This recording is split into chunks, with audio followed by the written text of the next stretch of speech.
The fire was too hot, or maybe I was just too close to it. Outside, the wind howled against the glass, a brutal, freezing thing stripping warmth from your bones. Inside, the heat was heavy, suffocating. It radiated from the stone hearth, but mostly from her, Jasmine. She sat 3 feet away, swirling amber liquid in a heavy glass, looking at me like she knew exactly what I was thinking. The merger was supposed to be the hard part. The strategy, the numbers, the fighting, that was safe. Being alone with her while the storm buried us, that was the danger I hadn't planned for. It started differently, of course. It started with cold air and the sharp, metallic taste of stress. 3 days ago, the company had shipped us up here to this remote, glass and timber fortress in the Alps. A strategy summit, they called it. I called it a cage match with better catering. The goal was to align our divisions before the merger, which really just meant 48 hours of posturing and trying to prove whose budget deserved to survive the winter. I dragged my luggage through the massive oak doors, shaking snow from my coat. The place smelled of expensive wood smoke and pine, that specific scent of money trying to look rustic. I was tired before we began. I just wanted my room key and a stiff drink. Then I saw her. Jasmine stood near the concierge, and for a second, I didn't recognize her without the boardroom table between us. Usually, she was all sharp angles and sharper blazers, a weapon and high heels who lived to dismantle my quarterly projections. Here, she was different. She wore a tailored white ski jacket that looked less like gear and more like a second skin, fitting her with a precision that made my mouth go dry. Her hair was loose, falling over the collar in soft, dark waves instead of her usual severe bun. She looked terrifyingly competent, but there was a softness there, too. A vulnerability that shouldn't have been allowed outside the office. I stopped, my hand tightening on my suitcase handle. This was the problem. It wasn't just that she was my rival. It wasn't just that she had interrupted me 3 times in last week's all hands with corrections that were annoyingly accurate. It was that every time she did it, I felt a jolt having nothing to do with anger. The rivalry wasn't a wall, it was a tether. We fought because it was the only way we knew how to touch each other without crossing the line. I had spent 6 months burying that feeling under spreadsheets, but seeing her here, stripped of the fluorescent lights, the denial dissolved instantly. She turned then, sensing eyes on her. That radar was impeccable. Her gaze landed on me, cool and assessing, and a slow, dangerous smile spread across her face. It wasn't friendly. It was the look a predator gives when they spot familiar prey. "I didn't think you skied," she said, her voice cutting through the lobby hum. It was smooth, low, carrying that slight rasp that always derailed my thoughts. I walked over, regaining composure. "There's a lot you don't know about me, Jasmine. I grew up on slopes steeper than this." "Is that right?" She leaned an elbow on the high reception desk, tilting her head. The movement exposed the long, elegant line of her neck. "I suppose that explains your approach to risk management. Fast, reckless, and praying you don't hit a tree." "Calculated," I corrected, stepping into her space. I was close enough to smell her perfume now, sandalwood and something cold, like snow. "And I prefer black diamonds. Easy runs are boring. You don't learn anything when you're comfortable." Her eyes darkened a fraction. The air between us charged, thick and sudden. This wasn't about skiing. "Careful," she murmured, her voice dropping an octave. "Black diamonds can be unforgiving if you lose your edge. I'd hate to see you wipe out before the first meeting." "Don't worry," I said, holding her gaze. It was a challenge, an invitation. I know how to handle the drop. She held my eyes for a beat too long. "We'll see," she said softly. She pushed off the desk, brushing past me. Her shoulder grazed mine, a brief electric contact lingering on my skin. I stood there, heart hammering against my ribs, realizing this weekend wasn't going to be about business at all. The conference room was a suspended glass cage, cantilevered over the valley floor with an architectural arrogance that matched the people inside it. Floor-to-ceiling windows offered a panoramic view of the jagged, snow-dusted peaks we were supposed to be enjoying, but no one was looking outside. The air in the room was stale, recycled, and thick with the tension of a dozen high-level executives trying to justify their existence before the merger finalized. I sat at the far end of the mahogany table, nursing a lukewarm coffee, watching Jasmine command the room. She had abandoned the podium 10 minutes ago. Now she was pacing the length of the whiteboard, a marker in one hand, dismantling my division's logistics strategy with a ruthlessness that was difficult to watch and impossible not to admire. She didn't use notes. She didn't look at the screen. She had the numbers memorized, internalized, woven into the fabric of her argument like a complex code. The redundancy in the supply chain isn't a safety net, she said, her voice calm, modulated, and terrifyingly precise. She capped the marker with a sharp click that echoed in the silence. It's a hemorrhage. We're bleeding capital on the assumption of failure. If we integrate these two systems, we cut the overhead by 30%. She turned then, pinning me with a look that dared me to object. Most people in that room saw shark-smelling blood. I saw something else. I saw an intellect so sharp it could cut glass. Watching her work was a visceral experience. There was a cadence to her logic, a rhythm to the way she deconstructed complex problems that felt less like a business presentation and more like a performance. It was a seduction of competence. I leaned forward, resting my forearms on the cold table. The rest of the room faded. The nervous junior associates, the board CEO checking his watch. It was just the two of us, locked in a high-stakes orbit. You're assuming integration is seamless, I countered, keeping my voice level, matching her energy. You're looking at the numbers in a vacuum, Jasmine. On paper, it's efficient. In practice, you're creating a bottleneck. If one distribution center goes down in winter, that 30% savings becomes 100% loss in delivery capacity. She didn't flinch. She didn't even blink. Instead, a flicker of something sparked in her dark eyes. Interest. Genuine, sharp interest. She liked that I pushed back. She thrived on it. Then we don't let it go down, she shot back, walking toward me. She stopped at the edge of the table, leaning in, invading my personal space in a way that was entirely professional, yet felt incredibly intimate. We restructure the regional hierarchy. We automate the routing. You're thinking about how the system works now. I'm telling you how it needs to work tomorrow. And I'm telling you that tomorrow's efficiency doesn't pay for today's risk, I said. The air between us thickened. We held the stare, unflinching. The silence stretched, tight as a piano wire. The silence stretched, tight as a piano wire. I could see the faint pulse in her throat, the way her pupils had dilated slightly under the harsh fluorescent lights. In that moment, surrounded by our colleagues, we were having an entirely different conversation, one made of challenge and adrenaline and a mutual, unspoken recognition of the fire burning under the ice. Fine, the CEO's voice boomed, shattering the moment like a dropped glass. We'll table the logistics debate. Let's get out of here.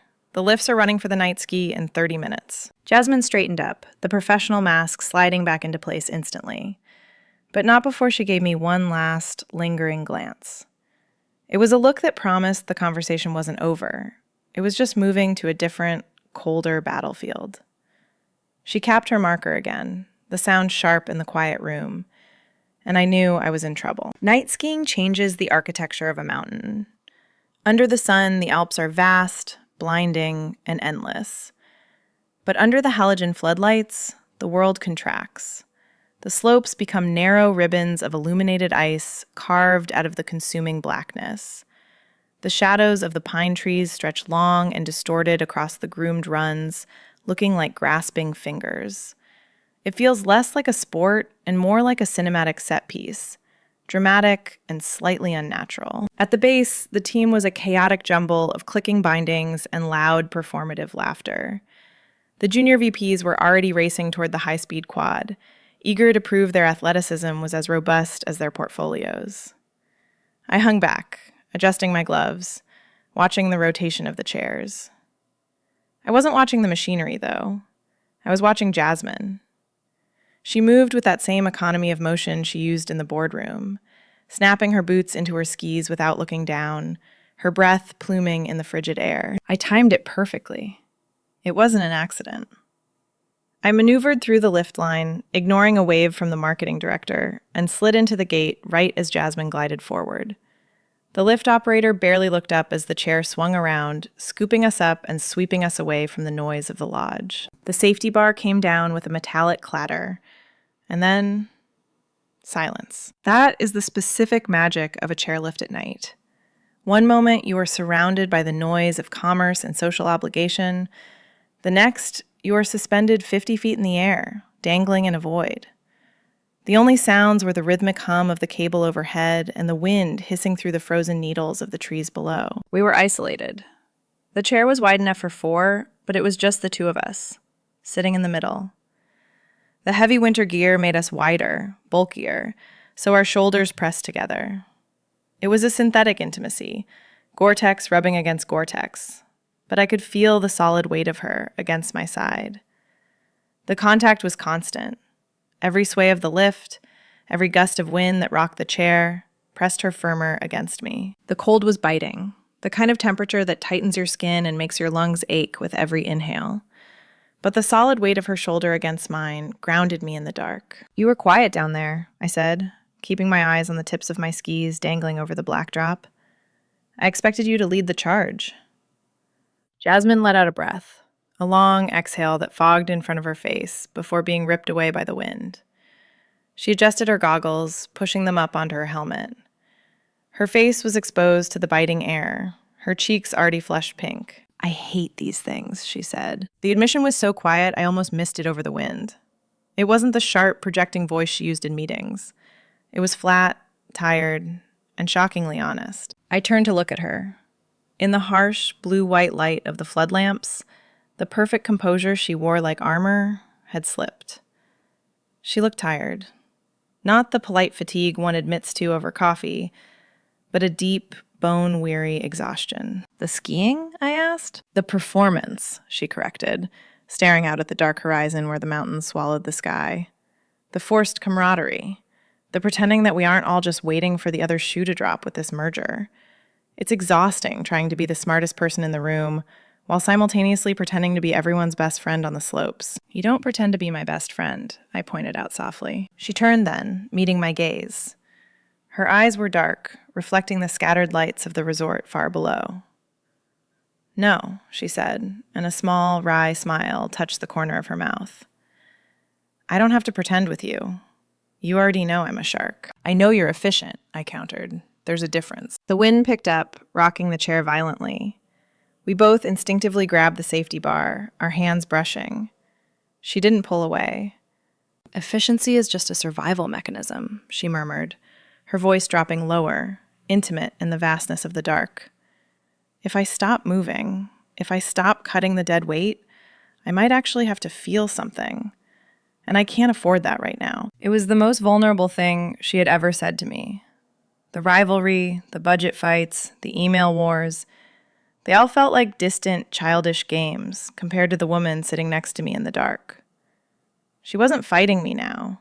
She was just existing, suspended in the cold, letting me see the cracks in the porcelain. "Maybe you just need to find a better way to stay warm," I said, the words hanging in the air, weighted with a double meaning we both understood but wouldn't acknowledge. She looked at me, her gaze dropping to my mouth for a fraction of a second before snapping back to my eyes. The air between us, already thin and freezing, seemed to tighten. The hum of the lift changed pitch as we approached the summit station, the lights getting brighter, the reality of the world rushing back to meet us. "Maybe," she whispered. The lift jerked as it hit the bull wheel, swinging us around into the flat, bright landing area. The moment was over, shattered by the mechanical necessity of standing up.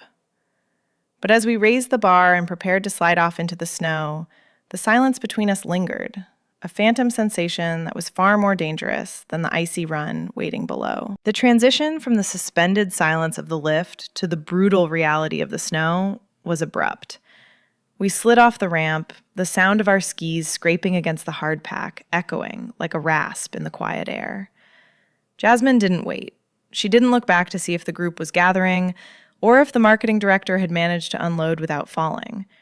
She adjusted her grip on her poles, tapped her skis once to clear the snow, and tipped forward into the descent. I watched her go, giving her a 3-second head start, Then I pushed off to chase her down. Skiing at night is a different beast entirely. The floodlights create pools of brilliant, stark white visibility, but between them are stretches of shadow where the terrain disappears, where you have to ski by feel, trusting your legs to absorb what your eyes can't see. Jasmine navigated it like she owned the mountain. I've seen people ski with aggression, fighting the terrain, forcing their will on the slope with brute strength. She didn't do that. She skied with a terrifying, surgical precision. She stayed high on her edges, carving long, sweeping arcs that sliced into the ice with a distinct, rhythmic hiss. It was efficient. It was controlled. It was exactly how she ran a boardroom meeting, stripping away the unnecessary noise, ignoring the distractions, and finding the cleanest, fastest line to the objective. I followed her track, placing my turns inside hers.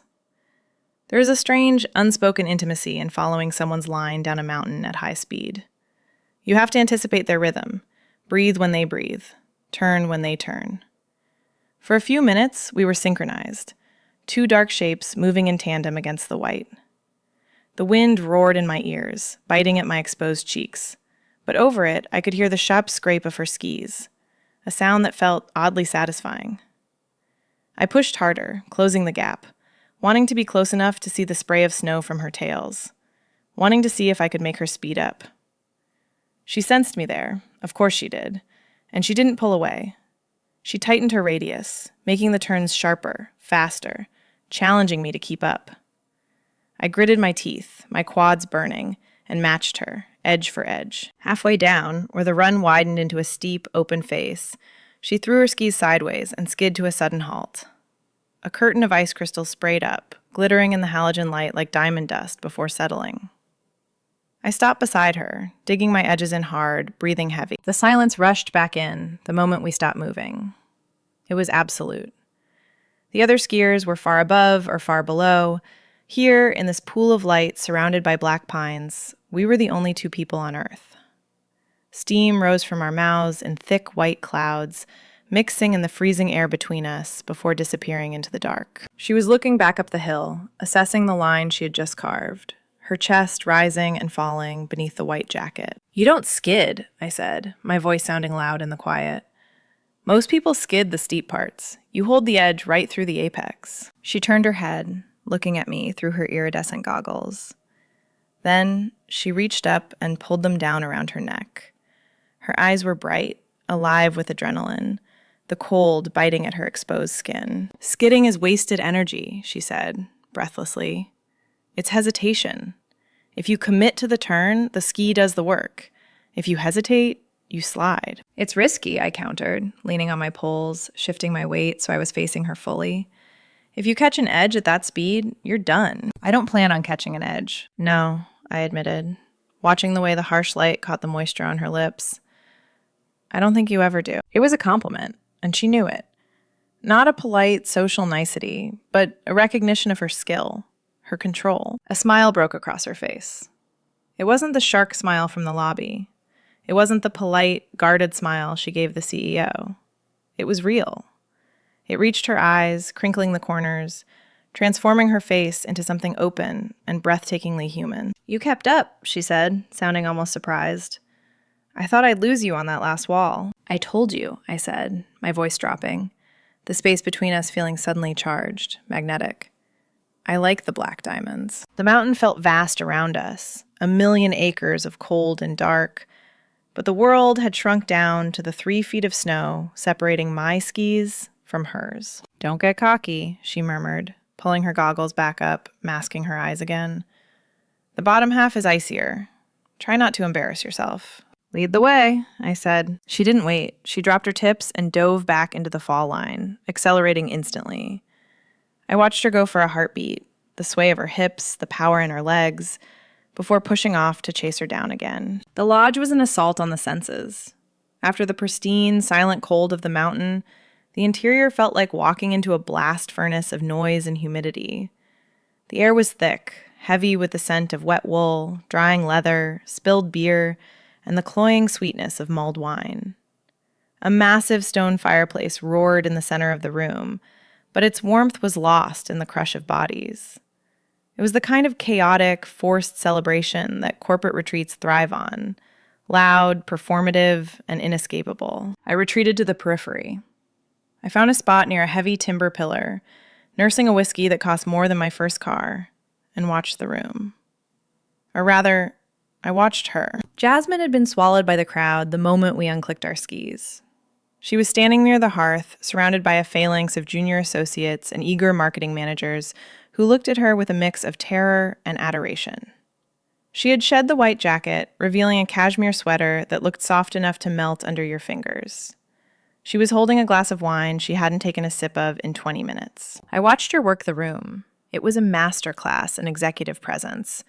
She nodded at the right times, tilted her head to feign interest in a story about someone's golden retriever, and deflected probing questions about the merger with a smile that was dazzling and completely empty. Then she laughed. It was at something the VP of sales said. A loud, booming man who thought volume was a substitute for personality. Jasmine threw her head back, and the sound of her laughter cut through the din of the bar. It was bright, melodic, and to anyone else in that room, it sounded genuine. But I felt a sudden, sharp twist to my chest that had nothing to do with the whiskey. I hated it. I hated that she was giving them that laugh. I hated that they thought they earned it. I knew the difference now. I knew the rough, breathless sound she made when she was truly amused, the way her eyes crinkled at the corners when she dropped the mask. This was a product. She was dispensing charm like a vending machine because it was expected of her. And for some reason, seeing her spend that energy on people who didn't understand the currency made me irrationally, violently possessive. I wanted her out of there. I wanted the version of her that existed in the dark on the chairlift, not this polished hologram entertaining the masses. As if she could feel the weight of my stare, her head turned. It wasn't a casual scan of the room. It was a precision strike. Her eyes found mine across the sea of bobbing heads and raised glasses. The smile didn't drop, but her eyes changed. The light in them vanished, replaced by a flat, desperate exhaustion. It was a silent distress signal, a plea. Get me out of here. I didn't hesitate. I set my glass down on a passing waiter's tray and cut a path through the crowd. I moved with the kind of purpose that makes people instinctively step aside. I wasn't just a colleague crossing the room. I was a rescue mission. I broke the circle around her with a hand on the back of the nearest sofa, leaning in close enough that my breath brushed her ear, but loud enough for the group to hear. Jasmine, I said, my voice pitched low, authoritative. I hate to interrupt the party, but the London team just sent over the revised projections for the Q3 integration. We need to review them before the morning session. The lie was smooth, boring, and unassailable. No one argues with Q3 projections. The relief that washed over her face was microscopic, invisible to anyone who wasn't looking for it. But I saw the way her shoulders dropped half an inch. Of course, she said, her voice shifting instantly into professional gravity. She turned to the disappointed group. Duty calls, I'm afraid. Save me a drink? She didn't wait for an answer. She turned to me, and for a second, the space between us collapsed. Lead the way, she murmured, and the gratitude in her eyes was the most honest thing I'd seen all night. We walked out of the bar together, leaving the noise and the heat behind. We didn't head toward the elevators or the conference rooms. Without speaking, we turned down the quiet, dimly lit corridor that led away from the guest suites and toward the spa wing. The air here was cooler, smelling of eucalyptus and silence. You don't have the London projections, do you? She asked softly, not looking at me, but walking close enough that her arm brushed mine. London doesn't even have the London projections, I said. I just couldn't watch you pretend to care about Bob's dog anymore. It was a cat, she corrected, a small, real smile playing on her lips. And you saved my life. I know, I said. You owe me. Put it on my tab, she whispered. The spa deck was a ghost town of teak furniture and abandoned towels, swallowed by the mountain night. The only movement was the steam rising from the massive slate-lined hot tub, curling up into the black sky like smoke signals from a hidden fire. It was late enough that the junior analysts had passed out, and the senior partners were likely arguing over brandy in the library. Out here, it was just the wind, the silence, and the water. I shouldn't, Jasmine said, standing at the edge of the patio. She was hugging her arms across her chest, looking at the water with a mix of longing and hesitation. I have a 7 a.m. strategy sync with the Tokyo team. You wrote the strategy, I reminded her, dropping my robe onto a dry chair. The cold air hit my skin like a physical slap, sharp and shocking, a brutal reminder of the altitude. I slipped into the water quickly. The heat was instantaneous, a crushing blow of relief that made my eyes roll back. It stung at first, then settled into a deep, bone-melting embrace. Come on, you can't lead a merger if you're frozen solid. She hesitated for exactly 3 seconds. Then the efficiency kicked in. She unzipped her boots, shed the layers of cashmere and denim with fluid, practiced movements, and stepped into the steam. I had seen Jasmine command a boardroom. I had seen her destroy a projection model with a single question. But seeing her here, backlit by the subtle underwater lighting, was different. The water accepted her, rising to her shoulders as she sank down on the bench opposite me.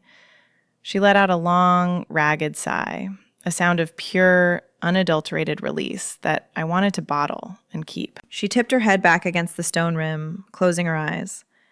The steam slicked her dark hair back, exposing the elegant, vulnerable curve of her throat and the sharp line of her jaw. In the office, she was all angles and defensive posture. Here, softened by the vapor and the shadows, she looked like a statue, carved from moonlight and exhaustion. This, she murmured, her eyes still closed, is better than the bonus. Don't let HR hear you say that, I said, my voice lower now, dampened by the thick air. HR isn't here, she said, finally opening her eyes. The dark irises locked onto mine through the mist. Just you. And you're complicit. We sat in silence for a long time. It wasn't the awkward silence of the elevator or the tense silence of negotiations. It was heavy, yes, but heavy with presence. The jets hummed a low, constant thrum that vibrated through the water, through the bench, through us. Under the surface, the water was a chaotic, swirling force. But above it, everything was still. I watched a drop of condensation roll down her temple, tracing the line of her neck before disappearing into the water. I wondered, with a sudden and terrifying clarity, what it would feel like to trace that same path with my thumb. The thought was intrusive, loud in my head, drowning out the wind. Do you ever wonder, she asked, her voice soft, barely cutting through the sound of the bubbling water, if we're fighting for the same thing? We're fighting for budget allocation, Jasmine. It's literally a zero-sum game. Not that. She waved a wet hand through the steam, dismissing the corporate reality. The drive. The need to be the one standing when the dust settles. Is it ambition? Or is it just fear of being irrelevant? I moved slightly. The water displaced by my body sent a ripple across to her. I think for us, I said, it's the fear that if we stop fighting, we'll realize we're alone. She looked at me then, really looked at me. The steam obscured the edges of her silhouette, making her look dreamlike, but her gaze was sharp, anchoring me to the spot. She drifted closer.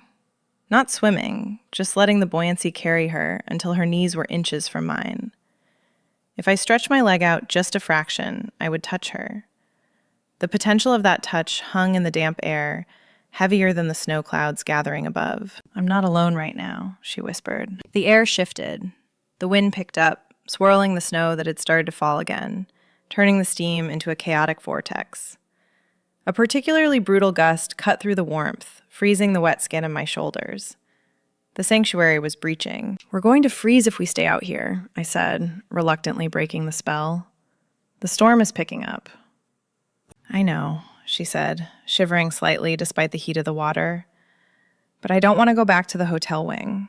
I don't want to see them. Then don't, I said. An idea formed, reckless and perfect. The leadership cabin. It's stocked, it's empty, and it has a fireplace that actually works. We can wait out the storm there. She looked at the swirling snow, then back at me. A decision made in the dark. Lead the way. The run from the spa deck to the cabin was a chaotic blur of biting wind and blinding white.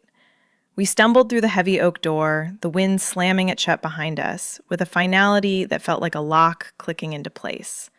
We were sealed in. The silence that followed was instant and absolute. It was the kind of quiet you can hear, a deep, resonant stillness that pressed against my ears. The leadership cabin wasn't just a room. It was a fortress of solitude, designed for backroom deals and illicit handshakes. It smelled of cedar, old leather, and the faint, dry scent of dust burning off a heater. Outside, the storm was a raging, chaotic force, erasing the mountains and the hotel wing from existence.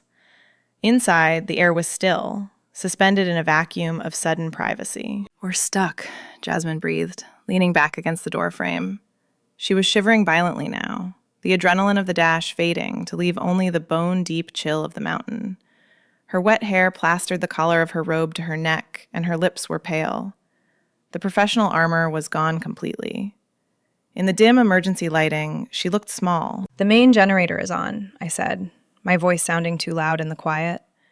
I flipped a switch, and warm, amber light flooded the space, revealing the high beams and the massive stone hearth. "Go change. There's a master suite through there. I'll take the guest room. We need to get dry before one of us gets hypothermia and ruins the quarterly projections." She managed a weak, trembling smile. "Can't have that." We separated to shed the wet layers. I pulled on dry leggings and an oversized wool sweater I'd stuffed in my spa bag. The kind of shapeless, comfortable clothes I never let anyone at the office see me in. It felt like shedding a skin. When I walked back into the main room, the storm was raging harder against the glass, a white curtain that turned the windows into opaque mirrors. Jasmine emerged a moment later, and I stopped dead. She was wearing gray sweatpants and a thick, cream-colored cable-knit sweater that swallowed her hands. It was jarring. I was used to seeing her in tailored silk, structured wool, and heels that clicked like weapons on the office tile. I was used to the Jasmine who was all sharp angles and defensive posture. This woman looked soft. The heavy knit fabric made her look touchable, approachable in a way that felt dangerous. She was drying her hair with a thick white towel, rubbing the dark strands with a rough, unguarded efficiency. "I can't see the hotel," she said, her voice quiet, muffled by the towel. "The lights are gone. It's a total whiteout." "We're on our own," I confirmed, moving to the kitchenette to find the kettle. The domesticity of the moment hit me harder than the cold had. We weren't colleagues here. We weren't rivals fighting for budget allocation. We were just two people surviving a storm, existing in the space between the lightning strikes. "Scared?" She lowered the towel, letting it drape around her neck. Her hair was a damp, dark tangle around her face, wilder than I had ever seen it. She walked over to the window, hugging her arms around her waist, watching the snow batter the glass. "No," she said, and the honesty in her tone surprised me. That's the problem. I should be worried about the schedule. I should be drafting emails to the Tokyo team explaining the delay. But I just feel safe, I offered, leaning against the counter. "Hidden," she corrected. She turned to face me, and I saw the tremor still running through her frame. It wasn't just the cold. It was the release of tension, the physical crash after days of high-stakes performance. "It feels like the world stopped existing past that door." "You're still shivering," I noted, keeping my voice low. The walk over was worse than I thought. The wind cuts right through you. I reached out, almost instinctively, and picked up the end of the towel hanging around her neck. I gave it a gentle tug, pulling her a step closer. It was a breach of protocol so massive, it would have gotten me fired in the boardroom. But here, in the dim light of the cabin, it felt like the only logical action. "Sit by the hearth," I commanded softly. "I'll get the fire going. You need to warm up before you freeze." She looked at me, her dark eyes searching mine, stripping away the last of the pretense. She didn't pull away. She didn't make a joke about efficiency or timelines. She just nodded, a simple, silent surrender to the care I was offering. "Okay," she whispered. I watched her move to the massive leather sofa, curling her legs up under her, sinking into the cushions. She looked less like the VP of logistics and more like someone who just wanted to be held. I turned away to the fireplace, reaching for the matches. The fire didn't just catch. It exploded into life, hungry for the dry birch I'd stacked on the grate. Within minutes, the stone hearth was radiating a heat so intense it felt like a physical weight pressing against the chill in the room. The transition was abrupt, from the biting, sterile cold of the storm to this heavy, amber-soaked warmth. I walked over to the heavy oak sideboard where the company kept the good stuff for closing deals. I bypassed the wine. Wine was for dinner. This moment required something with teeth.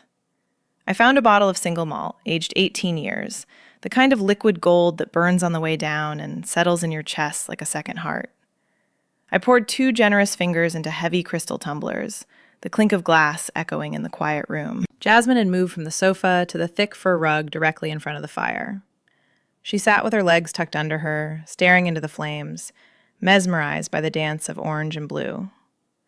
The firelight played tricks on her face, softening the sharp lines of her profile, casting long shadows that flickered against the high cheekbones I usually saw set in grim determination across a conference table. I sat down next to her, close but not touching. I handed her the glass. "Medicinal," I said softly. She took it without looking at me, her fingers brushing mine against the cold crystal. She took a sip, a long, slow swallow that made her close her eyes as the burn hit her throat. When she opened them, they were glassy, reflecting the fire. "We're not supposed to be doing this," she murmured, swirling the liquid in the glass.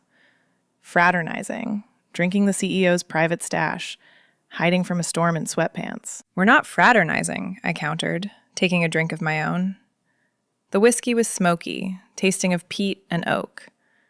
"We're surviving. It's a team-building exercise." She let out a short, breathy laugh, shaking her head. "Is that what we're doing? Building a team?" She turned to look at me then, and the intensity in her gaze pinned me to the rug. "Usually, we're trying to dismantle each other's departments piece by piece. Last month, you spent 3 hours arguing over my logistics budget, just to prove a point about redundancy." "I was right," I said, instinctively defending the position. "You were," she admitted.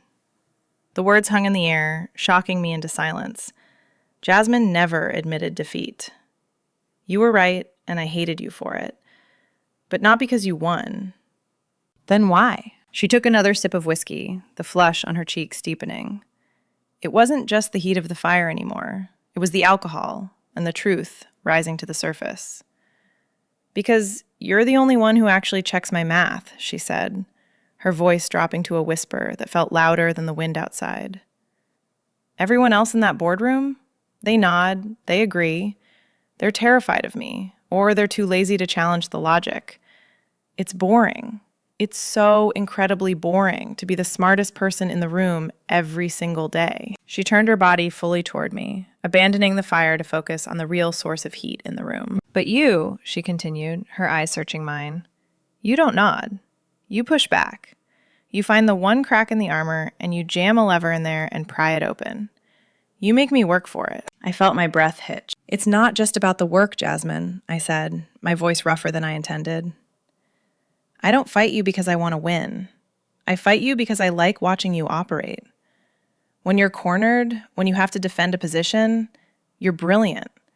It's the most impressive thing I've ever seen." The confession landed between us, heavy and undeniable. She stared at me, her lips slightly parted, the glass forgotten in her hand. The revelation seemed to strip away the last layer of her defense. "I thought you hated me," she said, her voice trembling slightly. "I thought I did too," I admitted, leaning in closer, until I realized I was spending more time thinking about your strategy than my own. I wasn't trying to beat you, Jasmine. I was trying to impress you." The fire popped, a loud crack that sent a shower of sparks up the chimney, but neither of us flinched. The air in the cabin had changed. It was no longer the stale air of a corporate retreat. It was charged, thick with the scent of wood smoke and expensive whiskey, and the sudden, terrifying realization that the game was over. She looked down at her glass, then back up at me through her lashes. The look was devastating, shy, uncertain, and incredibly open. "Well," she whispered, a ghost of a smile touching her lips. "It worked." I watched the firelight dance in her eyes, realized how close we were. The space on the rug between us had shrunk to nothing. I could feel the heat radiating from her arm, sense the rhythm of her breathing. The professional distance we had maintained for years had evaporated with the steam in the hot tub, leaving us here, on the floor, with nothing left to argue about. The silence that followed was heavy, but it wasn't empty. It was filled with the crackle of the birch logs settling in the grate and the sound of the wind still tearing at the corners of the cabin. But inside this circle of firelight, the storm felt miles away. The only thing that mattered was the proximity of her knee to mine on the fur rug, and the way she was looking at me, like she was trying to solve a complex equation and was terrified of the answer. She set her glass down on the stone hearth with a trembling hand. The movement was uncharacteristically clumsy, a small betrayal of her composure. She pulled her hands back into the sleeves of the oversized cream sweater, rubbing her palms together. "I'm still cold," she murmured, almost to herself. "I can't seem to shake the chill from the lift." It was an opening, a small, fragile invitation. "Here," I said softly. I didn't ask for permission. I didn't hesitate. I reached out and took her hands, pulling them gently away from the safety of the wool. Her skin was shocking against mine. Cool, smooth, and incredibly soft. My own hands were warm from the whiskey and the fire, and the contrast sent a jolt through me. She gasped, a sharp intake of breath that she didn't try to hide. Her fingers twitched in mine, but she didn't pull away. Instead, she let me hold them. "You're freezing," I whispered, running my thumbs over her knuckles. I began to rub her hands, slow, deliberate movements meant to generate heat. I traced the tendons on the back of her hand, the delicate bones of her wrist. These were the hands that signed off on million-dollar contracts. These were the hands that pointed at whiteboards and dismantled careers. Now, they were just hands, cold, human, and yielding to my touch. "Better?" I asked, not looking at her hands anymore, but lifting my gaze to her face. She wasn't looking at our joined hands. She was looking at me. Her eyes were wide, dark pools reflecting the dancing flames, and they were completely unguarded. There was only Jasmine, staring at me with a raw, terrifying intensity. "Yes," she breathed. The word was barely audible. I didn't stop. I shifted my grip, lacing my fingers through hers. It was a gesture of intimacy that felt far more dangerous than the hand-warming. It was a claim. The friction of our palms pressing together created a heat that radiated up my arms and settled heavy in my chest. "We should probably talk about the merger strategy," I said. The word's a hollow reflex, a joke designed to break the tension that was becoming unbearable. "No," she said. The rejection was instant, sharp. Her grip on my fingers tightened. "I don't want to talk about the merger. I don't want to talk about the strategy. I don't want to talk about work." "Then what are we doing here, Jasmine?" I asked, my voice dropping to a rough whisper. "We're supposed to be securing the future of the division." She leaned in. The movement was slow, deliberate. She moved into my space until I could feel the warmth of her breath, smelling of oak and smoke against my lips. The air between us thickened, charged with a magnetism that made my head spin. "I didn't come here for the skiing," she whispered. The confession hung in the air, weighted and absolute. And I certainly didn't come here to talk about logistics. My heart hammered against my ribs, a frantic rhythm that drowned out the fire. "Why did you come?" "Because I knew you'd be here," she admitted, her gaze dropping to my mouth before snapping back to my eyes. "And I was tired of fighting you across a table when all I wanted was to be on the same side of it." The wall came down. The last brick of the rivalry crumbled into dust. I released her left hand, but didn't pull away. Instead, I moved my hand up. I traced the line of her arm, the soft wool of her sweater giving way to the warmth of her neck. I felt her pulse fluttering wildly beneath my fingertips, a frantic bird trapped against her skin. I cupped her jaw. It was the move I had imagined 1,000 times during boring budget meetings. My thumb brushed her cheekbone, feeling the heat rising in her skin. She leaned into my touch, her eyes fluttering shut for a heartbeat, surrendering to the contact. It was a gesture of pure reverence. I tilted her head back slightly, forcing her to look at me, to see exactly what she had done to me. "I'm not fighting you anymore," I whispered. "Good," she breathed, her voice wrecking me. "Because I surrender." We were close enough now that I could see the gold flecks in her dark eyes. The anticipation was a physical weight, heavier than the snow burying the cabin. The rivalry was just foreplay. The arguments were just friction. This heat, this proximity, this hand on her skin, was the truth we had been circling for years. I leaned in, closing the final inch of distance. The world narrowed down to the curve of her lips and the promise of the fire. The storm outside didn't matter. The merger didn't matter. There was only the heat and the silence and the terrifying, beautiful moment before everything changed. The morning sun hit the snow with a brilliance that was almost blinding. A sharp, clarifying light that erased the shadows of the storm. The world outside was scoured clean, buried under 2 feet of fresh powder. Inside the cabin, the atmosphere had shifted entirely. The heavy tension of the night before had evaporated, replaced by a quiet, almost domestic peace. I found Jasmine in the kitchenette. She was back in her professional armor, charcoal trousers, silk blouse, but the severity was gone. She was leaning against the slate counter, watching the coffee brew with a look of relaxed contemplation I had never seen in the office. "Tokyo is going to be frantic about the communication blackout," she said as I walked in. Her voice was steady, smooth, but there was a softness in the way she looked at me, a lingering, undeniable warmth from the fireside. "Let them panic," I said, accepting the mug she offered. Our fingers brushed, a deliberate, lingering contact that sent a familiar spark up my arm. "It gives us leverage, Jasmine.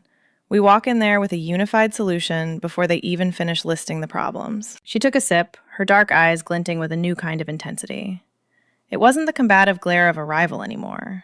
It was the sharp, dangerous focus of a co-conspirator. "You want to merge the supply chain completely," she stated, not asking. "Use your risk model to insulate my distribution network." "Exactly," I said, leaning against the counter beside her, our shoulders touching. "We stop fighting for budget scraps. We present a single, unassailable front. If we combine the divisions, we don't just survive the merger, we absolutely run it." A slow smile spread across her face. "It's ruthless," she noted, a dangerous light dancing in her eyes. "It's efficient," I countered, "and it makes us untouchable." "It's both."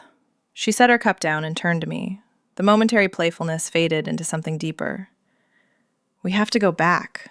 We have to be professional." "We will be," I assured her. I reached out, adjusting the collar of her coat, my knuckles gently grazing the sensitive skin of her neck. It was a silent claim, but we know the truth. She caught my hand, squeezing it hard for a second before stepping back, the cool mask of the executive sliding back into place.